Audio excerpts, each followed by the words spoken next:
And just like with toxic relationships, transitioning from toxic relationships to a healthy relationship, you have to heal first. It requires healing. And that's the same thing with food. Transitioning from a toxic relationship with food to a healthy balance or a healthy relationship with food requires healing.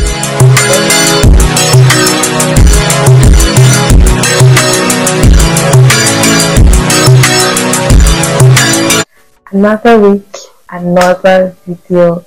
Welcome back to my channel, guys. Welcome if this is your very first time here. My name is Sola and I am a registered nutritionist here in Nigeria. I create videos on nutrition, healthy eating, wellness and lifestyle. So make sure you click the subscribe button, join the family, hit the post notification bell so you get notified when I post a video. And make sure you like this video if you do like it, and drop a comment in the comment section below. But if this is not your first time, welcome back to my channel. In my last video I talked about signs. I gave signs that shows if you have an unhealthy relationship with food. I gave about 5 signs in my last video, and I said that in today's video I would be talking about how to develop a healthy relationship with food. So if you have seen the signs and you have noticed that you probably have an unhealthy relationship with food, how can you rectify that? How can you correct that? That's exactly what I'm going to be talking about in this video. I'm going to be talking about intuitive eating. So what is intuitive eating? Let's start with that. Intuitive eating just means that eating according to your body, like eating in sync and in tune with your body, understanding what your body demands, the signals your body gives, the cues your body gives, and eating according to that. So that's the very first step in developing a healthy relationship with food. Let's jump right into how to eat intuitively, because I mean that's the whole point of this video, right? If you have noticed that you have an unhealthy relationship with food, how can you correct that and eat intuitively? The very first thing to do is to reject the diet mentality. I have talked about in my channel in previous videos how the diet mentality promotes this all or nothing mindset, and it's like if you fall short for just one day, you have destroyed your whole journey with food and you are not doing anything right, and it's toxic, it's not sustainable. So the very first thing to do if you want to eat intuitively is to reject the mindset. It's like a healing journey. It is a healing journey, a healing process. And just like with toxic relationships, transitioning from toxic relationships to a healthy relationship, you have to heal first. It requires healing. And that's the same thing with food. Transitioning from a toxic relationship with food to a healthy balance or a healthy relationship with food requires healing. The very first step to that is rejecting the diet mentality. The second step to intuitive eating intuitively, is to make peace with all foods. I have also talked about in my previous videos how there are no good foods or there are no bad foods. No food is terrible as we have been as social media has portrayed, or the media has portrayed that this food is actually terrible or whatnot. There are no bad foods and there are no good foods. However, once you understand that, okay, this food is not bad or this food is not good, it's just more nutritious for me, there are more nutritious options in foods, not bad or good. Once you realize that and you make peace with that, you are not going to be restricting yourself too much. And that is very, very, very key when you're eating intuitively, because a diet that allows you to have cheat days or restrictions is not healthy. So developing a healthy relationship with food is understanding, making peace with all food, that okay, my bread, my carbs, my protein, my fat, none of it is bad. I just have to understand that, okay, when I'm at peace with this, I can now move on to the next step, which is portion control and moderation. So what is the right portion for me to take at this particular time? So you just have to know there are no good foods and there are no bad foods. Make peace with all foods. Don't demonize any food, or don't see any food as a magic or a superfood. The third thing to note is to honor your hunger. So I always tell people that if you're hungry, it's your body telling you, I need nutrients. I need something to work and function because our body needs nutrients to function, right? The whole science of hunger and satiety is you feel hungry, your brain needs food, so it sends signals and produces this hormone called ghrelin. And now ghrelin now says, okay, we are hungry. That's why we have a large appetite. We need to eat. We need to feed. We need nutrients. And by the time you honor that hunger, you eat, then leptin is produced. And leptin says, okay, we are full. I think we are satisfied with what we've had. We can now go ahead with our day. Now, if you are hungry and you don't honor your hunger, ghrelin hasn't stopped production. You're still producing ghrelin. You're still hungry, and if you continue to starve yourself, I talked about in my last video how some people go ahead to take water, coffee, or even chew gum just to silence that hunger. You're not doing yourself any good. Developing a healthy relationship with food, you have to understand that, oh, I'm hungry right now, my body needs food. I'm going to respect that and give my body food. I'm not going to give my body water. I'm not going to give my body coffee or anything. I'm going to eat a nutritious meal to help my body function. Now, the next thing or the next step to eating intuitively is to respect your fullness.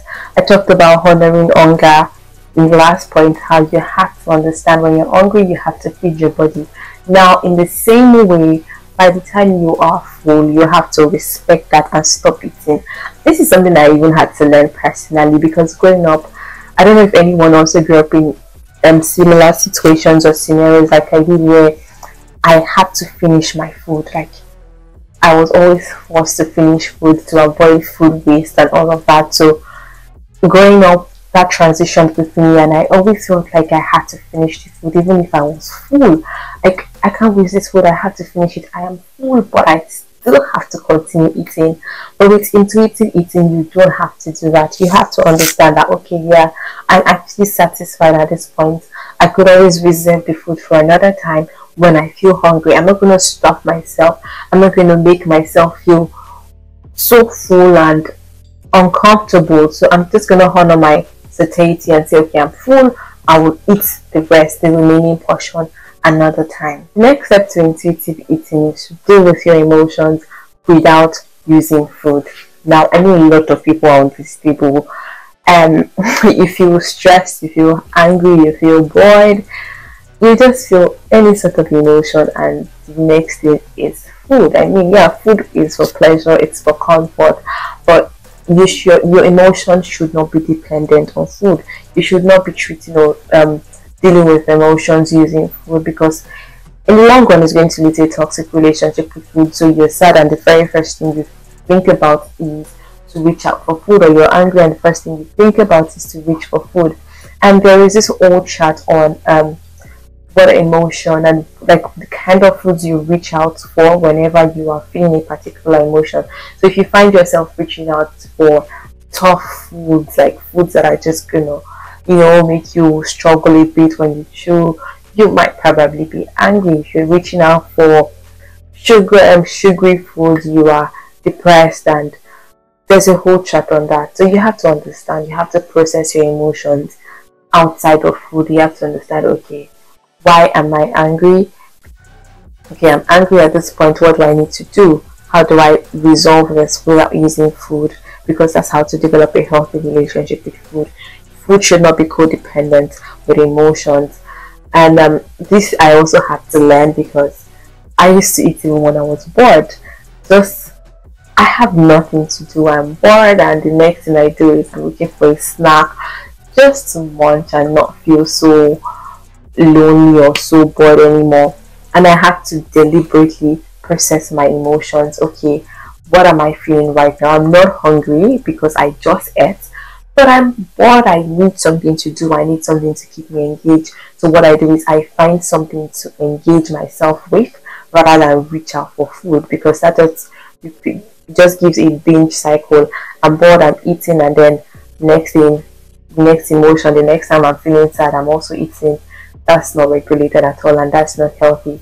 So to develop a healthy relationship with food and eat intuitively, you have to process your emotions without using food. The very last point I would give when it comes to intuitive eating is to respect your body. Now, I know that people have a lot of goals set for their weight or their diet and all of that. They probably want to lose weight, gain weight, or maintain weight, whatever goal it is you've set. And if you feel like, okay, I might be underweight, I need to gain some weight, I might be overweight, I need to shed some weight, that is fine, that is good. But you have to also understand and love your body as it is right now, that okay, I know that I want to lose weight, I know that I want to gain weight, but in the meantime, I'm going to love my body. I'm going to respect my body, because this is what is giving me life. It's making me function. I can do every single thing because I have my body. And yes, I would want to lose or gain or do any which is desired goal that I want to reach in terms of my weight or my diet. But I'm not going to hate my body. I'm not going to have a bad body image. I'm just going to love my body as it is and walk towards my goal. Because if you love yourself, if you love your body and you respect it as it is currently, that would give you the motivation you need. You are not you're not looking for a quick fix, or running to diet fads or toxic diet cultures to reach whatever goal it is you set. So you are able to understand that I'm going to work with what I have right now with my body to reach what I want to reach my goal, what I want. Now, as a bonus point to eating intuitively, I know that I've always said this in almost all my videos, that you cannot eat healthy without having a balanced physical activity. The diet and physical activity have to be balanced. So in eating intuitively, you also have to understand that physical activity is a must. It is required, it is needed. And physical activity or exercising doesn't mean that you go to the gym for 3 hours every day, 7 days a week. I always tell people, start small. You set small goals, small achievable goals that would now transcend and you can build on. So you don't have to do 1 hour a day. You can start with 10 minutes in the morning, 10 minutes in the evening. Just make sure you're getting that workout done. Then the next week or the next 2 weeks, once you have adjusted to 10 minutes, you can increase to 15 minutes in the morning, 15 minutes in the evening. And before you know it, you are doing 1 full hour workout, 2 hours of workout, however it is for you and your time schedule. So you always have to understand that eating intuitively, physical activity is not going to be kept in the back corner. They're working hand in hand. Your physical activity and your diet goes hand in hand. And with that, I have come to the end of today's video. I really hope you enjoyed it. If you did, give this video a thumbs up. Drop a comment in the comment section below what points stuck with you or what you think you need to work on. Share this video to whoever you think needs it, and I will see you in my next video. Bye guys.